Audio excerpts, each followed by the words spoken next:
ഒരാളുടെ ശമ്പളം ആഴ്ചയിൽ 200 രൂപയിൽ നിന്ന് 234 രൂപയായി വർദ്ധിച്ചു. വർധനവിൻ്റെ ശതമാനം കാണുക.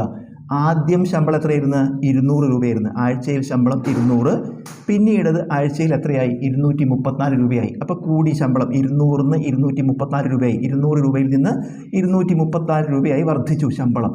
അപ്പോൾ ശമ്പളത്തിൻ്റെ വർധനവ് നമുക്കറിയാം. എത്രയാണ് ശമ്പളത്തിൻ്റെ വർധനവ്? 34 രൂപയാണ്. 200 നിന്ന് 234 ആയി പറഞ്ഞാൽ ശമ്പളം എത്ര വർദ്ധിച്ചു?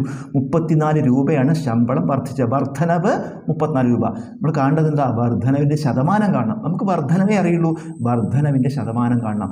വർധനവിൻ്റെ ശതമാനം കാണാനുള്ള സൂത്രവാക്യം, വർധനവിൻ്റെ ശതമാനം കാണാൻ വർധനവ് ബൈ ആദ്യ ശമ്പളം ഇൻറ്റു 100. വർധനവിൻ്റെ ശതമാനം കാണാൻ വർധനവ് ബൈ ആദ്യത്തെ തുക. ആദ്യത്തെ എന്തായാലും ആദ്യത്തെ ഇവിടെ ശമ്പളമാണ്. അപ്പോൾ ആദ്യ ശമ്പളം ഇൻറ്റു 100 വില കൊടുക്കുക. വർധനവ് എത്രയാണ്? 34 ബൈ ആദ്യ ശമ്പളം എത്ര? 200. 34 ബൈ 200 ഇൻറ്റു 100. ഇത് വെടിച്ചെടുക്കുമ്പോൾ ഇവിടെ 2 എന്ന് വരും. 34 ബൈ 2 എത്ര വരും? 17. അതായത് വർധനവിൻ്റെ ശതമാനം എത്രയാണ്? 17%.